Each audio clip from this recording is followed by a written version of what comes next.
नमस्कार दोस्तों, Narayan education YouTube channel में आप सभी का स्वागत है। तो सबसे पहले तो दोस्तों आप नारायण एजुकेशन यूट्यूब चैनल के साथ जुड़ सकते हैं, चैनल को सब्सक्राइब कर सकते हैं, शेयर भी कर सकते हैं। इस वीडियो में दोस्तों अपन बात करेंगे आज फर्स्ट ग्रेड और second grade, specially second grade की। हाल ही में दोस्तों आपने देखा होगा कि सेकंड ग्रेड का जो परिणाम है वो जारी हुआ था 2024 सेकंड ग्रेड 2129 पदों पर। लेकिन अभी जो 2025 की भर्ती होगी, जो आने वाले 2 महीने बाद लगभग है, जुलाई में एग्ज़ाम होगा, जो 6500 पदों पर पहले 6500 पदों पर हो रही थी, लेकिन अब इसमें पद बढ़ोतरी होगी। हालांकि अभी तक आरपीएससी ने ऑफिशियली विज्ञप्ति जारी नहीं की है, संशोधित विज्ञप्ति। लेकिन अब जो तैयारी कर रहे हैं तो वो तैयारी कर रहे हैं, लेकिन जो नए स्टूडेंट्स हैं और जो चाहते हैं बेरोज़गार, क्योंकि अभी हाल ही में सेकंड ग्रेड 2024 भी तो हुई है ना, अभी उसका तो प्री परिणाम ही जारी हुआ है, अभी डीवी ही कंप्लीट हुई है, फाइनल परिणाम जारी होगा, कब जॉइनिंग होगी पता नहीं है अब क्लियर। अभी तक तो वो भर्ती कंप्लीट नहीं हुई। दूसरी सेकंड ग्रेड 6500 प्लस पदों पर होने जा रही है।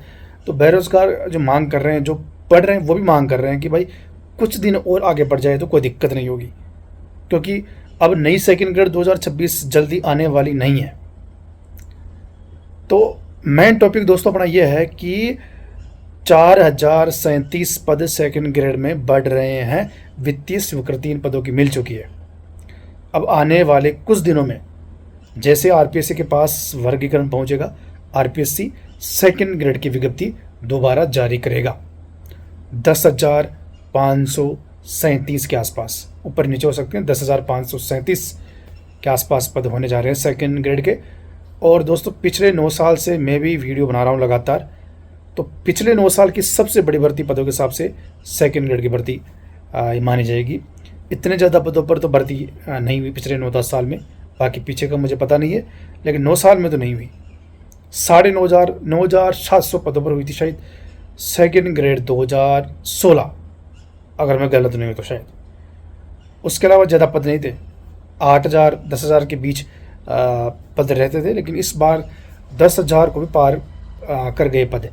तो सरकार ने बड़ा तोहफा दिया है पद बढ़ोतरी का। लेकिन दोस्तों मैं आपको कहना चाहूँगा कि अभी हाल ही में सेकंड ग्रेड की एक भर्ती कंप्लीट हुई है, जिसका परिणाम भी अभी हाल ही में जारी हुआ है, तो आपको और मौका मिल जाएगा इसमें। तो क्या दिक्कत है भाई, कौन सी इसी साल कंप्लीट हो रही है, इसमें भी लंबा प्रोसेस है भाई। जुलाई में एग्ज़ाम हो भी जाएगा तो इस साल के लास्ट में जाके तो प्री परिणाम जारी होगा, फिर अगले साल जुलाई तक ही जॉइनिंग मिल पाएगी, उससे पहले जॉइनिंग नहीं मिलेगी। तो इससे अच्छा है कि 1-1.5 महीना 2 महीना एग्ज़ाम डेट आगे बढ़ जाए तो और नए स्टूडेंट्स को मौका मिल जाएगा। आवेदन अगर फॉर्म रीओपन होते हैं आरपीएससी द्वारा तो और नए स्टूडेंट्स को मौका मिल जाएगा। इसमें गलती क्या भाई, फ़ायदा ही तो होगा ना। रातों रातों आपको जॉइनिंग मिलेगी नहीं, समय लगेगा वैसे भी। बिल्कुल सही, ये जो तैयारी कर रहे हैं वो तैयारी कर रहे हैं, जो अपनी तैयारी कर रहे हैं वो भूल थोड़ी जाओगे।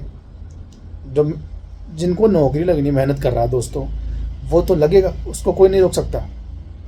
ठीक है, ऐसा तो है नहीं कि या अभी तैयारी कर रहा है कल भूल जाएगा, ऐसा नहीं है।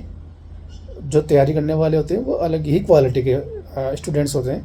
वो उनका फोकस होता है कि टारगेट भाई इसमें मेरा सिलेक्शन होना ही चाहिए, तो उसी हिसाब से वो पढ़ाई करते हैं। बाकी ऐसा नहीं है रह गया रजा की कोई नौकरी लग जाएगा, ऐसा संभव नहीं है। तो मैं ये कहना चाह रहा था दोस्तों कि सेकंड ग्रेड में पद तो बढ़ रहे हैं, ऑफिशियली घोषणा हो चुकी है, वित्तीय स्वीकृति मिल गई है, दोबारा विज्ञप्ति भी जारी हो जाएगी।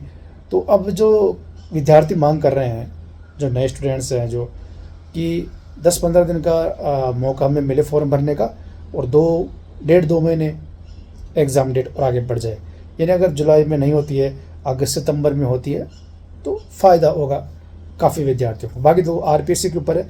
लेकिन दोस्तों पिछले 9 साल से कई भर्तियाँ हुई है, चाहे आरपीएससी की भर्तियाँ हो, चाहे कर्मचारी चयन बोर्ड की भर्तियाँ हो।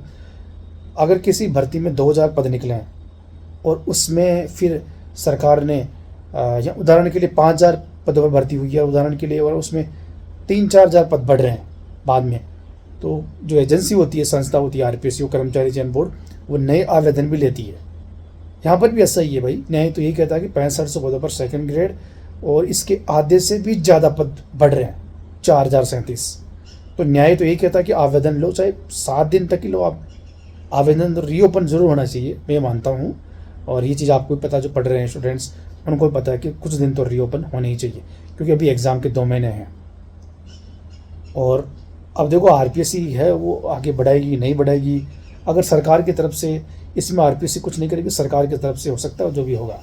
सेकंड ग्रेड की बात ये होगी, अभी आरपीएससी घोषणा करेंगे तभी पता चलेगा कि एग्ज़ाम डेट आगे बढ़ेगी नहीं बढ़ेगी, आवेदन लिए जाएंगे नहीं लिए जाएंगे, अभी कुछ भी क्लियर नहीं है। फर्स्ट ग्रेड की भी काफ़ी विद्यार्थियों के मन में कन्फ्यूजन है कि क्या फर्स्ट ग्रेड के पद बढ़ रहे हैं या नई भर्ती है। फर्स्ट ग्रेड की नई भर्ती है, 700 कुछ पदों पर है ना, वो नई भर्ती के पद है। सेकंड ग्रेड की नई भर्ती नहीं है, सेकंड ग्रेड में पद बढ़ रहे हैं। अब 700 पदों पर तो भर्ती हो नहीं सकती, तो उसमें जो नीचे लाइन में दे रखा था कि नए पदों की स्वीकृति का प्रस्ताव भी वित्त विभाग में पेंडिंग है। तो इसका मतलब ये हुआ कि फर्स्ट ग्रेड भी आराम से 3000 से लेकर 5000 के बीच पदों पर होनी जाएगी। नई फर्स्ट ग्रेड, नई सेकंड ग्रेड नहीं हो रही है, नई फर्स्ट ग्रेड होगी, नई सेकंड ग्रेड बाद भी आएगी, क्योंकि अभी इसमें पद बढ़ा दिए सरकार ने। तो ये सेकंड ग्रेड के दोस्तों पर वीडियो था। बाकी बहुत सारी भर्तियाँ, ज़्यादातर भर्तियों में रीओपन होते हैं जिनमें इतने पद बढ़ते हैं। अगर यही पद अगर 4000 की जगह 400 पद होते तब तो अलग मामला था, लेकिन 4000 बहुत सारे पद होते भाई। 4000 की तो सेकंड ग्रेड पिछले 2000 पदों पर हुई है, तो उस हिसाब से आवेदन लेना चाहिए। न्याय तो यही कहता है। बाकी स्टूडेंट्स नए हैं, उनकी मांग है कि भाई आवेदन ले, एग्जाम डेट भी 1.5 महीना जो भी पढ़े। बाकी आरपीएससी संवैधानिक संस्था है, वो आरपीएससी के ऊपर है, लेकिन यहाँ पर आरपीएससी भी नहीं कर सकती फैसला, सरकार कर सकती है। अगर सरकार चाहती है कि आवेदन ले, एग्ज़ाम भी आगे बढ़े, तो वो आरपीएससी को अभ्यर्थना के साथ लिख सकता है। अगर नहीं लिखता तो फिर नहीं बढ़ेगी सेकंड ग्रेड भर्ती को लेकर।